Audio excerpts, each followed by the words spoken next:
Item ಯಾವುದೇ ಇರಲಿ try ಮಾಡಿ ಆಚಿ ಚಿಕನ್ ಮಸಾಲಾ. ತಮಿಳುನಾಡಿನ ಸರ್ಕಾರ ರಚನೆಗೆ ಸಂಬಂಧಪಟ್ಟಂತೆ ಆಗ್ತಾ ಇರುವ ಹೈಡ್ರಾಮಾ. ಪಂಚರಾಜ್ಯಗಳ ಫಲಿತಾಂಶ ಹೊರಬೀಳ್ತಾ ಇದ್ದಂತೆ ತಮಿಳುನಾಡಿನ ಫಲಿತಾಂಶ ದೊಡ್ಡ ಮಟ್ಟದ ಸಂಚಲನಕ್ಕೆ ಕಾರಣ ಆಯಿತು ಅಂತ ಇಡೀ ದೇಶದಾದ್ಯಂತ ಚರ್ಚೆ ಆಗಿದ್ದೇ ಬಂತು. ಬಟ್ ಈಗ ಅದೇ ದಾಖಲೆಯ ಫಲಿತಾಂಶ ಕಗ್ಗಂಟಾಗಿ ಮಾರ್ಪಾಡಾಗಿದೆ ಸರ್ಕಾರ ರಚನೆಯ ವಿಚಾರಕ್ಕೆ ಸಂಬಂಧಪಟ್ಟಂತೆ. ಏನಾಗ್ತಾ ಇದೆ ತಮಿಳುನಾಡು ಮೆಗಾ ಹೈಡ್ರಾಮಾ ಅಂತೆ.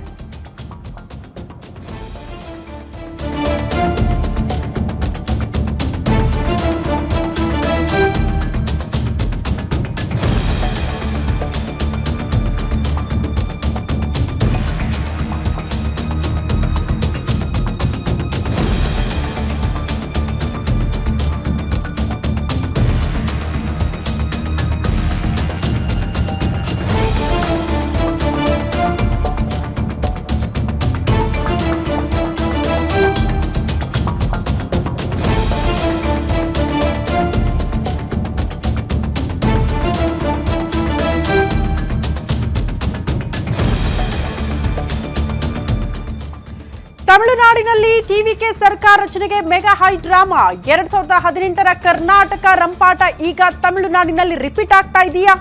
ಅವತ್ತು ಕರ್ನಾಟಕದಲ್ಲಿ ಬಿಜೆಪಿ, ಇವತ್ತು ತಮಿಳುನಾಡಿನಲ್ಲಿ ಟಿವಿಕೆಯ ರಂಪಾಟ. ಏಕೈಕ ದೊಡ್ಡ ಪಕ್ಷವಾದ ಟಿವಿಕೆಗೆ ಡಿಎಂಕೆ ಮತ್ತು ಎಐಎಡಿಎಂಕೆ ಚೆಕ್ಮೇಟ್ ಇಡೋದಕ್ಕೆ ಸಿದ್ಧತೆ ಆಗ್ತಾ ಇದೆ.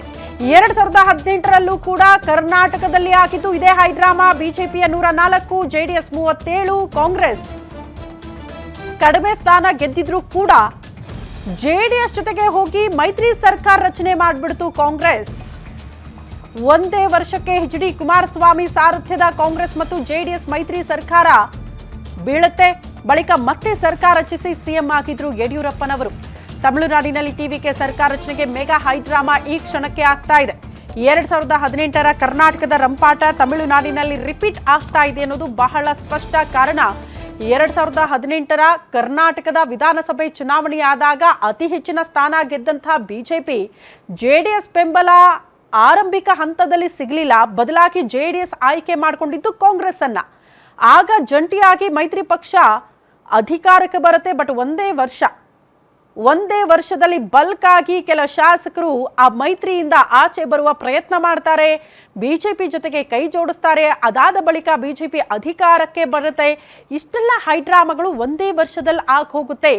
ಅಂಥದ್ದೊಂದು ಆತಂಕ ಈಗ ತಮಿಳುನಾಡಿನಲ್ಲಿ ವಿಜಯ್ ಅವರನ್ನ ಕೂಡ ಕಾಡ್ತಾ ಇದೆ.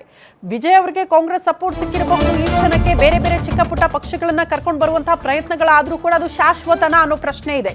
ತಮಿಳುನಾಡಿನಲ್ಲಿ ಈ ಕ್ಷಣಕ್ಕೆ ತಮಿಳುನಾಡಿನಲ್ಲಿ ಆಗ್ತಾ ಇರುವಂತಹ ಬೆಳವಣಿಗೆ ನೋಡಿದ್ರೆ ಸೇಮ್ ಕರ್ನಾಟಕದ ರೀತಿಯಲ್ಲೇ ಡಿಎಂಕೆ ಮತ್ತು ಎಐಎಡಿಎಂಕೆ ಮೈತ್ರಿ ಆದ್ರೂ ಕೂಡ ಸಂಖ್ಯಾಬಲ 106ಕ್ಕೆ ಸೀಮಿತ. ಟಿವಿಕೆ ಒಟ್ಟು ಶಾಸಕರ ಬಲ 107, ಟಿವಿಕೆಗೂ 11 ಶಾಸಕರ ಸಂಖ್ಯಾಬಲದ ಕೊರತೆ ಇದೆ ಈ ಕ್ಷಣಕ್ಕೆ. ಡಿಎಂಕೆ ಮತ್ತು ಎಐಎಡಿಎಂಕೆಗೂ ಆ ಮೈತ್ರಿ ಮಾಡಿಕೊಂಡ್ರೂ ಬಹುಮತ ಬರಲ್ಲ. ಈ ಕಡೆ ಟಿವಿಕೆ ಪಕ್ಷಕ್ಕೂ ಕೂಡ ಬಹುಮತ ಇಲ್ಲ. ಹಂಗಾಗಿ ಏನಾಗುತ್ತೆ ಈ ಬೆಳವಣಿಗೆಯಲ್ಲಿ ಅನ್ನೋದು ಸದ್ಯ ಇರುವ ಕುತೂಹಲ. ದೊಡ್ಡ ಪಕ್ಷ ಟಿವಿಕೆಗೆ ಸೆಡ್ಡು ಹೊಡೆದು ಡಿಎಂಕೆ ಮತ್ತು ಎಐಎಡಿಎಂಕೆ ಅಧಿಕಾರಕ್ಕೆ ಬರ್ತೀವಿ ಅಂದ್ರೂ ಕೂಡ ಅವ್ರ ಹತ್ರನೂ ನಂಬರ್ ಇಲ್ಲ. ಆ ನಂಬರ್ ಹೆಂಗ್ ಪ್ರೂವ್ ಮಾಡ್ತಾರೆ? ಟಿವಿಕೆಯ ಕೆಲ ಶಾಸಕರನ್ನ ಕರ್ಕೊಡ್ಬೇಕು, ಅದು ಕೂಡ ಬಲ್ಕ ಕರ್ಕೊಳ್ಬೇಕು. ಆ ಪ್ರಯತ್ನಗಳಾಗ್ತಾ ಇದೆಯಾ? ಹಂಗ್ ಹೋಗ್ಬಿಡ್ತಾರೆ ಟಿವಿಕೆ ಪಕ್ಷದಿಂದ ಶಾಸಕರು? ಇದು ಕೂಡ ಪ್ರಶ್ನೆ. ಟಿವಿಕೆ ಸರ್ಕಾರ ರಚನೆ ಮಾಡಬೇಕು ಅಂದ್ರೂ ಕೂಡ ಈಗ ಕಾಂಗ್ರೆಸ್ನ ಬೆಂಬಲ ಸಿಕ್ಕಾಗೂ ಕೂಡ 112 ಸ್ಥಾನಗಳನ್ನ ಮಾತ್ರ ಈಗ ಟಿವಿಕೆ ಪಕ್ಷದಲ್ಲಿ ಇರೋದು. ಸರ್ಕಾರ ರಚನೆಗೆ ಬೇಕಾಗಿರೋದು 118. ಮತ್ತೆ ಒನ್ಸ್ ಅಗೇನ್ 6 ಶಾಸಕರ ಸಂಖ್ಯಾಬಲ ಕಡಿಮೆ ಆಗ್ತಾ ಇದೆ ಟಿವಿಕೆ ಪಕ್ಷಕ್ಕೆ. ಹಂಗಾಗಿ ಅದನ್ನ ಹೇಗೆ ಫುಲ್ಫಿಲ್ ಮಾಡ್ಕೊಳ್ತಾರೆ, ಎಲ್ಲಿಂದ ಕರ್ಕೊಂಡು ಬರ್ತಾರೆ ಅನ್ನೋದು ಪ್ರಶ್ನೆ ಆಗ್ತಾ ಇದ್ರೆ, ಇದರ ಮಧ್ಯದಲ್ಲಿ 2 ಪ್ರಾದೇಶಿಕ ಪಕ್ಷಗಳು ಬೈದ್ಧ ವೈರಿಗಳಾಗಿತ್ತು 50 ವರ್ಷಗಳಿಂದ. ಅದು ಅಧಿಕಾರಕ್ಕೆ ಬರೋ ಪ್ರಯತ್ನ ಅಂದ್ರೂ ಕೂಡ ಅಲ್ಲೂ ನಂಬರ್ ಇಲ್ಲ. ಆ ನಂಬರ್ ಅನ್ನ ಅವ್ರು ಹೆಂಗ್ ಪ್ರೂವ್ ಮಾಡ್ಕೊಳ್ತಾರೆ ಅನ್ನೋದು ಪ್ರಶ್ನೆ. ಹಂಗಾಗಿ ಸದ್ಯಕ್ಕೆ ತಮಿಳುನಾಡಿನ ರಾಜಕೀಯ ಹೈಡ್ರಾಮಾ ಮತ್ತು ಕುತೂಹಲಕ್ಕೆ ಕಾರಣ ಆಗ್ತಾ ಇದೆ. ಈ ಬಗ್ಗೆ ಮತ್ತಷ್ಟು ಡೀಟೇಲ್ಸ್ ಅನ್ನ ಕೊಡ್ತಾ ಹೋಗ್ತಾರೆ ಡಿಜಿಟಲ್ ಎಡಿಟರ್ ದಿಲೀಪ್. ನೇರ ಸಂಪರ್ಕದಲ್ಲಿ ಜಾಯಿನ್ ಆಗ್ತಿದ್ದಾರೆ ನ್ಯೂಸ್ ರೂಮ್ ಇಂದ. ದಿಲೀಪ್, ಒಂದು ಕುತೂಹಲಕ್ಕೆ ಕಾರಣ ಆಗ್ತಾ ಇರೋದು ಟಿವಿಕೆ ಪಕ್ಷದ ಹತ್ರ ಸರ್ಕಾರ ರಚನೆಗೆ ಬೇಕಾಗಿರುವ ಸಂಖ್ಯಾಬಲ ಇಲ್ಲ, ಕೊರತೆ ಇದೆ ಅಂತ. ಇದರ ಮಧ್ಯದಲ್ಲಿ ತೆರೆಮರೆಯಲ್ಲಿ 2 ಬದ್ಧ ವೈರಿ ಆಗಿದ್ದಂತಹ ಪ್ರಾದೇಶಿಕ ಪಕ್ಷ ಒಟ್ಟಾಗಿ ಸರ್ಕಾರ ರಚನೆ ಮಾಡುತ್ತಾ ಅಂದ್ರೂ ಕೂಡ ಅವ್ರ ಹತ್ರ ಸಂಖ್ಯಾಬಲ ಇಲ್ಲ. ಹೆಂಗ್ ಪ್ರೂವ್ ಮಾಡ್ಕೊಳ್ತಾರೆ ಅಂತ? 2 ಕಡೆ ಕೂಡ ಸಂಖ್ಯಾಬಲ ಇಲ್ಲ. ಶ್ರುತಿ, ಇದೊಂದು ರೀತಿ ತಮಿಳುನಾಡು ಥ್ರಿಲ್ಲರ್ ಏನಿದೆ ಅದು ಕ್ಷಣ ಕ್ಷಣಕ್ಕೂ ರೋಚಕ ತಿರುವನ್ನು ಪಡ್ಕೊಳ್ತಾ ಇದೆ. ಇದೀಗ ಬರ್ತಿರೋಂಥ ಮಾಹಿತಿಗಳ ಪ್ರಕಾರ ಏನೊಂದು ತಮಿಳುನಾಡು ಕಾಂಗ್ರೆಸ್ ಇದೆಯಲ್ಲ, ಅದು ಒಂದು ಟ್ವೀಟನ್ನು ಮಾಡಿದೆ. ತಮಿಳುನಾಡು ಕಾಂಗ್ರೆಸ್ ಮಾಡಿರೋಂಥ ಟ್ವೀಟ್ ಪ್ರಕಾರ ಏನೊಂದು ಜನಾದೇಶ ಇದೆ, ಜನಾದೇಶಕ್ಕೆ ಮರ್ಯಾದೆ ಕೊಡಿ ಅಂತಷ್ಟೇ ತಮಿಳುನಾಡು ಕಾಂಗ್ರೆಸ್ ಟ್ವೀಟ್ ಮಾಡಿದೆ. ಆದರೆ ಜನಾದೇಶಕ್ಕೆ ಮರ್ಯಾದೆ ಕೊಡಿ ಅಂದರೆ ಏಕೈಕ ದೊಡ್ಡ ಪಕ್ಷವಾಗಿರುವಂಥ TVKಗೆ 107 ಸ್ಥಾನಗಳು ಬಂದಿದ್ದಾವೆ. ಅಂದರೆ ಜನರು ಬಯಸ್ತಾ ಇರೋದು TVK ಪಕ್ಷಕ್ಕೆ ಅಧಿಕಾರ ಸಿಗಬೇಕು ಅಂತ. ಆ ಜನಾದೇಶವನ್ನು ನೀವು ಗೌರವಿಸಿ, ಯಾವುದೇ ಕಾರಣಕ್ಕೂ ದ್ರೋಹ ಬಗೆಯಬೇಡಿ ಅಂತ ಹೇಳ್ಬಿಟ್ಟು ತಮಿಳುನಾಡು ಕಾಂಗ್ರೆಸ್ಸು ಟ್ವೀಟ್ ಮಾಡಿದೆ. ಈ ಮೂಲಕ DMK ಮತ್ತು AIDMKಗೆ ತಮಿಳುನಾಡು ಕಾಂಗ್ರೆಸ್ ನೇರವಾಗಿ ಒಂದು ವಾರ್ನಿಂಗನ್ನು ಕೊಟ್ಟಿದೆ. ಏನಂದರೆ TVK ಒಂದು 107 ಸಂಖ್ಯಾಬಲ ಇದೆ, ಕಾಂಗ್ರೆಸ್ 5 ಸಂಖ್ಯಾಬಲ. ಇವೆರಡೂ ಪಕ್ಷಗಳು ಸೇರಿದ್ರೂ ಕೂಡ ಬಹುಮತಕ್ಕೆ ನಂಬರ್ ಕೊರತೆ ಇದೆ. ಇಂಥ ಸಂದರ್ಭದಲ್ಲಿ ಸಣ್ಣ ಪುಟ್ಟ ಪಕ್ಷಗಳ ಜೊತೆಗೆ ಮೈತ್ರಿ ಮಾಡಿಕೊಂಡು TVK ಸರ್ಕಾರ ರಚನೆಗೆ ಅನುವು ಮಾಡಿಕೊಡ್ಬೇಕು. ಅದನ್ನು ಹೊರತುಪಡಿಸಿ DMK ಮತ್ತು AIDMK ಮೈತ್ರಿಯಾಗಿ ಏನಾದರೂ ಒಂದು ವೇಳೆ ಸರ್ಕಾರ ರಚನೆ ಮಾಡೋದಕ್ಕೆ ಮುಂದಾದರೆ ಅದು ಜನಾದೇಶಕ್ಕೆ ವಿರುದ್ಧವಾಗುತ್ತೆ ಅಂತ ಹೇಳ್ಬಿಟ್ಟು ಕಾಂಗ್ರೆಸ್ ಪಕ್ಷ ಒಂದು ಟ್ವೀಟನ್ನು ಮಾಡಿದೆ. ಇದು ಕಾಂಗ್ರೆಸ್ ಪಕ್ಷದ ಅಭಿಪ್ರಾಯ ಕೂಡ. ಆದರೆ DMK ಹೇಳ್ತಿರೋದೇನು ಅಂದರೆ, ಕಾಂಗ್ರೆಸ್ ಪಕ್ಷ ಏನಿದೆ ಅದು ಚುನಾವಣಾ ಪೂರ್ವವಾಗಿ DMK ಜೊತೆ ಮೈತ್ರಿ ಮಾಡ್ಕೊಂಡಿತ್ತು. DMK ಜೊತೆಗಿನ ಮೈತ್ರಿಯಲ್ಲಿ ಕಾಂಗ್ರೆಸ್ ಪಕ್ಷ ಗೆದ್ದಿತ್ತು 5 ಸ್ಥಾನಗಳನ್ನು.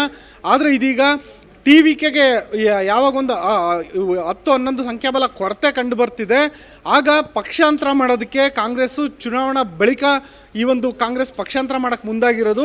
ಅದು DMKಗೆ ಬಗೆದಿರುವಂಥ ದ್ರೋಹ ಕಾಂಗ್ರೆಸ್ ಪಕ್ಷದಿಂದ ಅಂತ ಹೇಳ್ಬಿಟ್ಟು DMK ಮಾಡ್ತಿರೋಂಥ ಒಂದು ಆರೋಪ ಆಗಿದೆ. ಯಾಕೆಂದರೆ DMK ಜೊತೆ ಕಾಂಗ್ರೆಸ್ ಕೇವಲ ತಮಿಳುನಾಡು ಮಾತ್ರ ಅಲ್ಲ, ರಾಷ್ಟ್ರ ಮಟ್ಟದಲ್ಲೂ ಕೂಡ ಇಂಡಿಯಾ ಮೈತ್ರಿಕೂಟದಲ್ಲಿ ಕೂಡ DMK ಇದೆ. ಒಂದು ವೇಳೆ ಏನಾದರೂ ಕಾಂಗ್ರೆಸ್ ಪಕ್ಷ TVK ಜೊತೆ ಮೈತ್ರಿ ಮಾಡಿಕೊಂಡ್ರೆ ಅವಾಗ ರಾಷ್ಟ್ರ ಮಟ್ಟದಲ್ಲೂ ಕೂಡ ಇಂಡಿಯಾ ಮೈತ್ರಿಕೂಟದಿಂದ DMK ಸಂಸದರು ಹೊರಗಡೆ ಬರುವಂಥ ಚಾನ್ಸಸ್ ಇದೆ. ಹಾಗಾಗಿ ಇಂಥ ಒಂದು ಸಂದರ್ಭದಲ್ಲಿ ಕಾಂಗ್ರೆಸ್ ಏನು ಮಾಡುತ್ತೆ ಅನ್ನೋದು ಮುಖ್ಯ. ಇದು ಒಂದು ಕಾರಣ. ಆದರೆ ಮತ್ತೊಂದು ಕಡೆ ಇಲ್ಲಿ ರಾಜ್ಯಪಾಲರ ಪಾತ್ರ ಅತಿ ದೊಡ್ಡದಾಗಿರುತ್ತೆ. ಯಾಕೆಂದರೆ ಒಂದು ವೇಳೆ ಏನಾದರೂ DMK ಮತ್ತು AIDMK ಈ ಎರಡೂ ಪಕ್ಷಗಳು ಒಗ್ಗಟ್ಟಾಗಿ ಹೋಗಿ ನಾವು ಸರ್ಕಾರ ರಚಿಸ್ತೀವಿ ಅಂತ ರಾಜ್ಯಪಾಲರ ಮುಂದೆ ಹಕ್ಕು ಮಂಡನೆ ಮಾಡಿದಂಥ ಸಂದರ್ಭದಲ್ಲಿ ಅದು ರಾಜ್ಯಪಾಲರ ವಿವೇಚನೆಗೆ ಬಿಟ್ಟಂಥ ವಿಷಯ ಆಗಿರುತ್ತೆ. ರಾಜ್ಯಪಾಲರಿಗೆ ಏನಾದರೂ DMK ಮತ್ತು AIDMK ಎರಡೂ ಪಕ್ಷಗಳು ಮೈತ್ರಿಕೂಟ ಮಾಡಿಕೊಂಡು ಅವು ಸರ್ಕಾರ ರಚನೆ ಮಾಡ್ಬೋದು, ಬಹುಮತ ಸಾಬೀತು ಮಾಡ್ಬೋದು ಅನ್ನೋದೇನಾದರೂ ರಾಜ್ಯಪಾಲರಿಗೆ ಮನವರಿಕೆ ಆದರೆ ಅವರು ಆಗ DMK ಮತ್ತು AIDMKಗೆ ವಿಧಾನಸಭೆಯಲ್ಲಿ ಒಂದು ಫ್ಲೋರ್ ಟೆಸ್ಟ್ ಮಾಡೋದಕ್ಕೆ, ಬಹುಮತ ಸಾಬೀತು ಮಾಡೋದಕ್ಕೆ ಅವಕಾಶ ನೀಡ್ಬೋದಾಗುತ್ತೆ. ಅಥವಾ ಈ ಒಂದು ಸಮಯದ ಒಳಗೇನೆ TVK ನನ್ನಲ್ಲಿ ಒಟ್ಟು 118 ಶಾಸಕ ಬಲ ಇದೆ ಅಂತ ಹೇಳ್ಬಿಟ್ಟು ಬೆಂಬಲ ಪತ್ರವನ್ನು ಏನಾದರೂ ಕೊಟ್ಟರೆ ಆಗ TVKಗೆ ಈ ಒಂದು ಅವಕಾಶ ಸಿಗುತ್ತೆ. ಹೀಗಾಗಿ ರಾಜ್ಯಪಾಲರ ಅಂಗಳದಲ್ಲಿ TVKಗೆ ಒಂದು ಮರ್ಯಾದೆ ಸಿಗುತ್ತೋ ಅಥವಾ DMK ಮತ್ತು AIDMK ಮೈತ್ರಿಕೂಟಕ್ಕೆ ಒಂದು ಮಣೆ ಹಾಕ್ತಾರೋ ಅನ್ನೋದು ಇವಾಗ ಸದ್ಯಕ್ಕಿರುವಂಥ ಪ್ರಶ್ನೆ. ಯಶೋತಿ, ಅಲ್ಲ ದಿಲೀಪ್, ಈಗ ನೀವೇ ಹೇಳ್ದಂಗೆ ರಾಜ್ಯಪಾಲರ ನಡೆನೆ ಕುತೂಹಲಕ್ಕೆ ಕಾರಣ ಆಗ್ತಾ ಇರೋದು. ಒಂದು ಅವಕಾಶ ಇದೆಯಲ್ಲ ಪ್ರಜಾಪ್ರಭುತ್ವ ವ್ಯವಸ್ಥೆಯಲ್ಲಿ, ಮತ್ತು ಈಗ ಸಂವಿಧಾನಬದ್ಧವಾಗಿ ನೀವು ಯಾರು ಮೆಜಾರಿಟಿಯಲ್ಲಿ ಇರ್ತಾರೋ ಅವ್ರಿಗೆ ಸರ್ಕಾರ ರಚನೆಗೆ ಒಂದು ಆಹ್ವಾನ ಕೊಡಬೇಕಾಗಿತ್ತು. ಇವರೇ ಹಕ್ಕು ಮಂಡನೆ ಮಾಡ್ತಿದ್ದಾರೆ ಸರ್ಕಾರ ರಚನೆಗೆ ಅವಕಾಶ ಮಾಡಿಕೊಡಿ ಅಂತ. ಈಗಲೇ ಸಾಕ್ಷಿಗಳನ್ನ ಕೊಡಲಿ, ಈಗಲೇ ನಂಬರನ್ನ ಕೊಡಿ ಅನ್ನೋದು ಕೂಡ ಒಂದು ಕುತೂಹಲಕ್ಕೆ ಕಾರಣ ಆಗ್ತಾ ಇದೆ. ರಾಜ್ಯಪಾಲರು ಯಾರ್ದೋ ಕೈಗೊಂಬೆಯಂತೆ ಆಟ ಆಡ್ತಿದ್ದಾರಾ ಈ ಕ್ಷಣಕ್ಕೆ ಅಂತ. ಅಂದ್ರೆ ಒಂದಷ್ಟು ಟೈಮ್ ಕೊಡಬಹುದಾಗಿತ್ತಾ, ಒಂದಷ್ಟು ಅವಕಾಶ ಕೊಡಬಹುದಾಗಿತ್ತಾ ಈ ಸಂಖ್ಯಾಬಲವನ್ನ ಪ್ರೂವ್ ಮಾಡೋದಕ್ಕೆ ರಾಜ್ಯಪಾಲರು ಅಂತ ಅಂತಷ್ಟು ಆಯ್ಕೆಗಳಿದೆಯಾ? ಶ್ರುತಿ, ಇದನ್ನ ಒಂದು ರೀತಿಯಾದಂಥ ಗ್ರೇ ಏರಿಯಾ ಅಂತ ಕರಿಬೋದು. ಯಾಕೆಂದರೆ ರಾಜ್ಯಪಾಲರು ವಿವೇಚನೆಗೆ ಅಂತ ಕೆಲವೊಂದು ವಿಚಾರಗಳನ್ನು ಬಿಟ್ಟಿರ್ತಾರೆ. ಆಗ ರಾಜ್ಯಪಾಲರು ತೆಗೆದುಕೊಳ್ಳುವಂಥ ತೀರ್ಮಾನ ಏನಿರುತ್ತೆ ಅದು ಕೆಲವು ಮಟ್ಟಿಗೆ ಅಂತಿಮ ಆಗಿರುತ್ತೆ. ಆದರೆ ಕರ್ನಾಟಕದ ಉದಾಹರಣೆ ನೀವು ಗಮನಿಸ್ಬೋದು. 2018ರಲ್ಲಿ BJPಗೆ ಕೇವಲ 104 ಶಾಸಕ ಬಲ ಇತ್ತು. BJPಗೆ ಸಂಪೂರ್ಣ ಬಹುಮತ ಇರಲಿಲ್ಲ ಕರ್ನಾಟಕದಲ್ಲಿ. ಅಂಥ ಸಂದರ್ಭದಲ್ಲೂ ಕೂಡ ರಾಜ್ಯಪಾಲರು ಅವಕಾಶನ ಕೊಟ್ಟಿದ್ದರು. ರಾಜ್ಯಪಾಲರು ಯಾವಾಗ ಅವಕಾಶನ ಕೊಟ್ಟರು ಆವಾಗ ಕಾಂಗ್ರೆಸ್ ಪಕ್ಷ ಸುಪ್ರೀಂ ಕೋರ್ಟ್ ಮೆಟ್ಲನ್ನು ಏರಿತ್ತು. ಕಾಂಗ್ರೆಸ್ ಪಕ್ಷ ಕೇಳಿದ್ದು ಒಂದೇ, ಅವರಿಗೆ ಬಹುಮತ ಇಲ್ಲ. ಬಹುಮತ ಇಲ್ಲದಂಥ ಸಂದರ್ಭದಲ್ಲಿ ಅವ್ರಿಗೆ ಸರ್ಕಾರ ರಚನೆಗೆ ರಾಜ್ಯಪಾಲರು ಅದು ಹೆಂಗೆ ಆಹ್ವಾನ ಕೊಡೋಕ್ಕೆ ಸಾಧ್ಯ ಅಂತ. ಆ ಸಂದರ್ಭದಲ್ಲಿ ಸುಪ್ರೀಂ ಕೋರ್ಟ್ ಕೂಡ 3 ದಿನಗಳ ಕಾಲಾವಕಾಶವನ್ನು ಕೊಟ್ಟಿತ್ತು BJP ಸರ್ಕಾರಕ್ಕೆ. ಆದರೆ ಯಡಿಯೂರಪ್ಪ ಅವರು ಬಹುಮತ ಸಾಬೀತು ಮಾಡೋದ್ರಲ್ಲಿ ವಿಫಲ ಆದರು. ಈ ಕಾರಣದಿಂದಾಗಿ 15 ದಿನಗಳಲ್ಲೇ ಅವರು CM ಸ್ಥಾನವನ್ನು ಕಳ್ಕೊಂಡ್ರು. ಆ ನಂತರ ಕಾಂಗ್ರೆಸ್ ಮತ್ತು JDS ಸಮ್ಮಿಶ್ರ ಸರ್ಕಾರ ಕರ್ನಾಟಕದಲ್ಲಿ ಅಸ್ತಿತ್ವಕ್ಕೆ ಬಂತು. ಆ ಸಮ್ಮಿಶ್ರ ಸರ್ಕಾರ ಕೂಡ 1 ವರ್ಷ ಇರಲಿಲ್ಲ. ಇಲ್ಲಿ ಗಮನಿಸಬೇಕಾಗಿರೋದು ರಾಜ್ಯಪಾಲರು ಕರ್ನಾಟಕದಲ್ಲಿ ಅವಕಾಶನ ಕೊಟ್ಟಿದ್ದರು. ಆದರೆ ತಮಿಳುನಾಡಿನಲ್ಲಿ ರಾಜ್ಯಪಾಲರು ಕೇಳ್ತಿರೋದು ಮೇಲ್ನೋಟಕ್ಕೆ ನನಗೆ ಮನವರಿಕೆ ಆಗಬೇಕು, ನಿಮ್ಮಲ್ಲಿ ಬಹುಮತ ಇದೆ ಅಂತೇಳಿ, ಆಗ ಮಾತ್ರ ನಿಮಗೆ ಫ್ಲೋರ್ ಟೆಸ್ಟ್ಗೆ ನಾನು ಅವಕಾಶ ಕೊಡ್ತೀನಿ ಅಂತ ಹೇಳ್ತಿದ್ದಾರೆ.